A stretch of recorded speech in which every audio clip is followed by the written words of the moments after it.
We're back, people, and today we're breaking down film on Jaylen Waddle, Miami Dolphins wide receiver one with Tyreek Hill out. I made a video last week saying how he would thrive. We got to see that in his first action this year. Pretty much his second game without Tyreek. Since Tyreek's joined the team, and Waddle has shown that he can be that guy. I knew he could with his talent. Nice to see him getting back to it. Obviously, want to see this sort of continue. But his lack of production at times, I think, was more of an opportunity problem. You see the elite athlete, the ability to manipulate his tempo, attack different angles, and work leverage. Like, he's a very smart player, knows how to get open versus man and zone, which is very important in the NFL nowadays. Just a nice, deceptive route runner, can get yak. Obviously, once he can create that, he can beat teams opposing number ones. Like, you're going to see him versus JC Horn a couple times in this game. Going good versus good. That's very important. Making better catches this year. One thing, people have complained about, the jumping at the catch point. He's still doing a little bit of the extra jumping at the catch point, but it's definitely not as bad. And then his hands, he's actually only had one. They've only accredited him for one drop this year, which is very solid. So coming off the ball, one-on-one. This is a money down. It's a third down situation. If you're going to be your best team's wide receiver, you got to go against the other team's best corner in a one-on-one situation and get open right away. And he does. He absolutely sets him up beautifully. Gets open, a little bit of an unnecessary maybe jump there at the catch point, but he catches it with his hands, gets 2 feet in bounds, and then gets upfield. So let's watch this again. Look at him beat some soft press here. JC Horn has outside leverage. Waddle's trying to run that out right past the sticks. So he comes off the ball, takes an inside release. Now, a lot of times, Waddle's one of the guys, if you guys in the league, that can take an inside release and actually go around the corner to get open. But here, he's so explosive, gets this guy to open up his hips, give him this blind spot, give him this space, and he's so, really explosive. He has the ability to change directions, get out laterally super fast. Good job sort of just, swiping those hands away, really clean and efficient break, and then make that catch. Just being able to win instantly like that versus JC Horn, who is the Panthers' best corner, but also just one of the better corners in the league. And Waddle creates a ton of separation very quickly on like that. And it's like a third and medium, third and long situation. Huge down when isolated like this. So really, really big play from Waddle. Good work. Here the Dolphins go play action. And this is something they were setting up all game, the deep vertical ball to Waddle. And I think this is something they can actually do more without Tyreek, because I don't think teams will want to play as much too high against Miami with just Waddle. I think they might give him more opportunities down the field in these spots, because it was available versus Carolina. They just weren't kind of going for it. So he's basically isolated. And when the Dolphins have gone play action in this game, Waddle would either, with how he breaks here, he's setting up this route to Panthers DB has outside leverage. Throughout the game, the Dolphins were running some outs, some deep comebacks, some corner routes, and Waddle with his initial release is kind of selling hey, I'm trying to get to your outside leverage so I can break across and, get out there. And I think that really sells the Panthers DB. So they're setting this up. Another thing the Dolphins do off the play action, a lot of inbreakers, they also are running this sort of corner post where the post sort of stops in the middle of the field. That's something they're kind of setting up with this play. So just allowing him to work vertically, eat up this space, is so effective, because eventually the corners have to respect the deep out. They have to, not gain as much depth. So leaves this guy one-on-one, and once Waddle eats up this much space, gliding, because right here he's gliding, attacking outside leverage. Once he's here and this guy's feet are like this, Waddle is going to fly past this guy, which he does.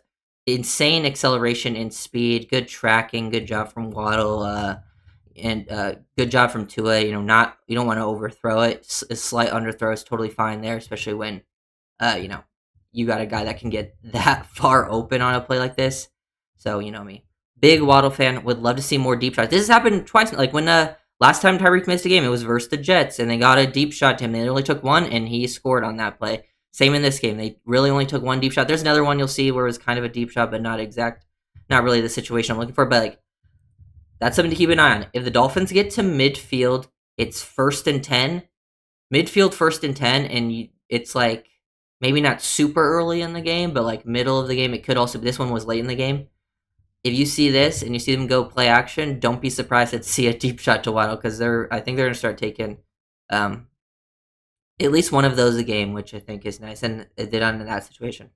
Another play where Waddle's just super impressive. I think this is like his first target, first catch. Running this route versus, the Panthers, basically they're running quarters to the top.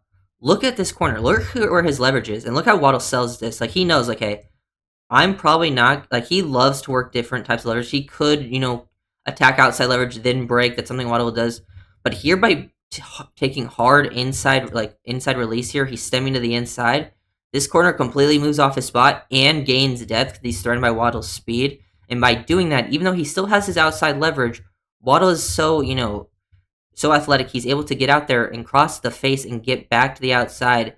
Basically, use your body as a shield. And now him and Tua can play nice pitch and catch, throw with some anticipation, and he catches the ball with his hands again. Nice hands catch at the sticks.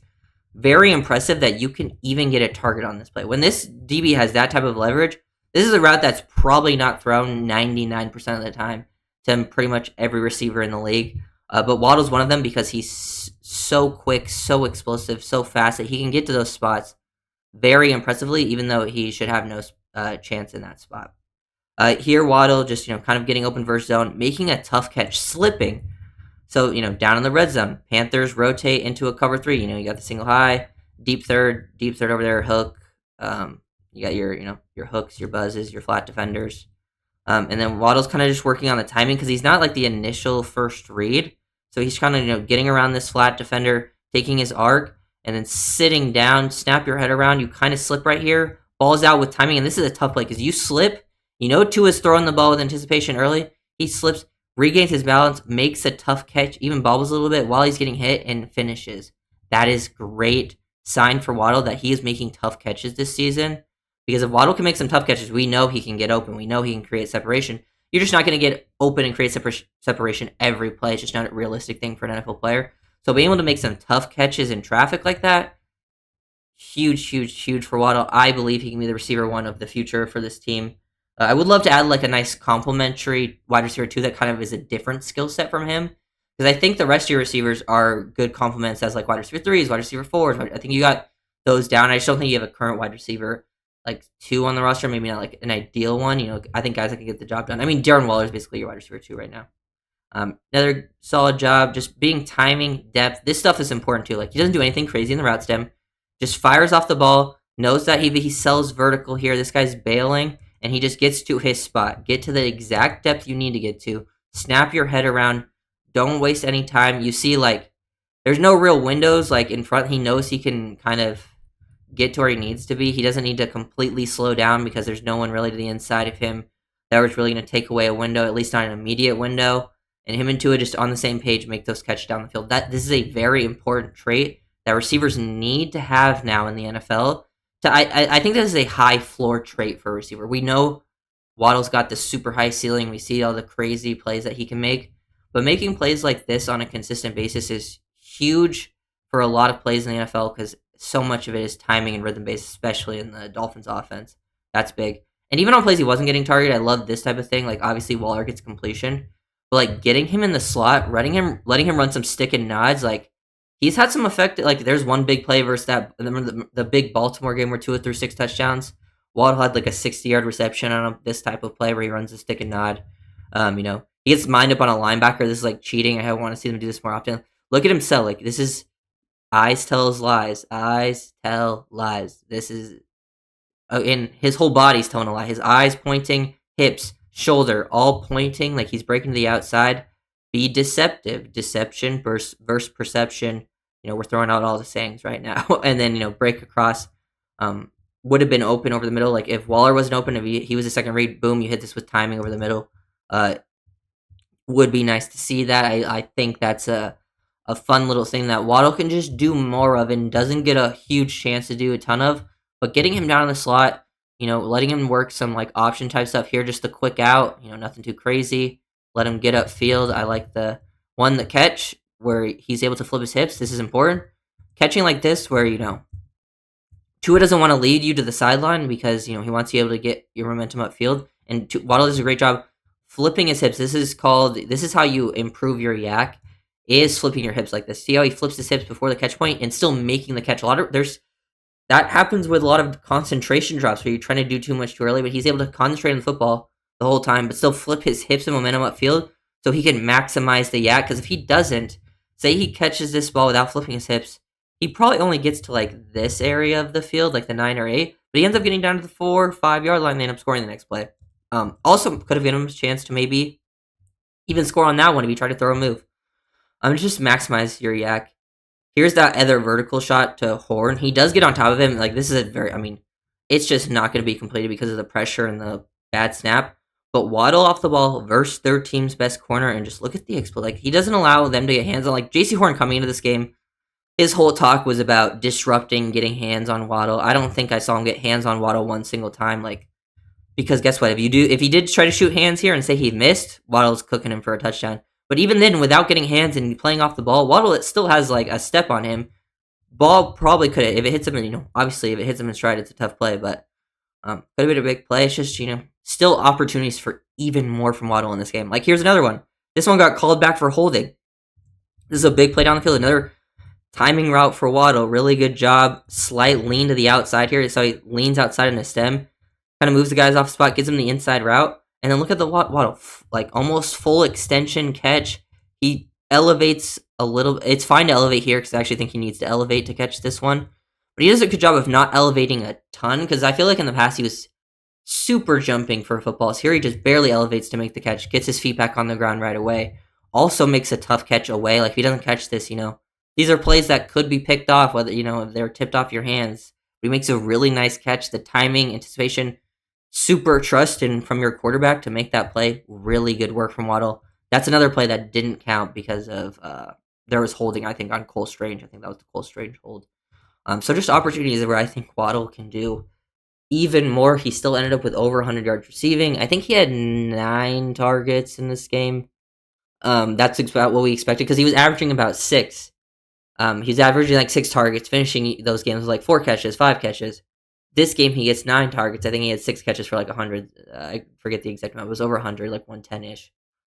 And then, there were still some other missed opportunities. There was another play where got called back for holding, so that should have been 10 targets. We want to be in that low double-digit range, so he would have had about 10 targets in this game.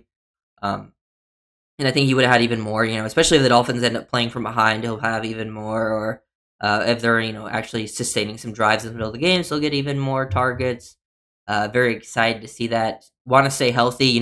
After that first play, I think people were probably worried because he did get a little banged up. But I think he just got like punched in the stomach on that play. But it was this one. It was literally like right away gets punched in the stomach at the end here by JC Horn. So I don't think he was like actually injured. It was just like one of those things.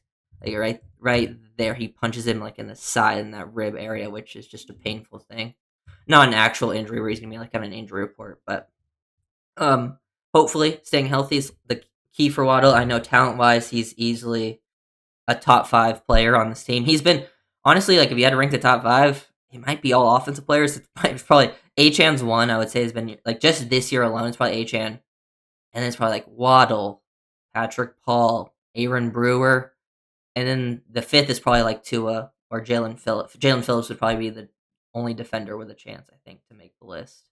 And then everyone else, I don't know. It's not looking too good for a lot of those people. So if you guys do that, comment and subscribe.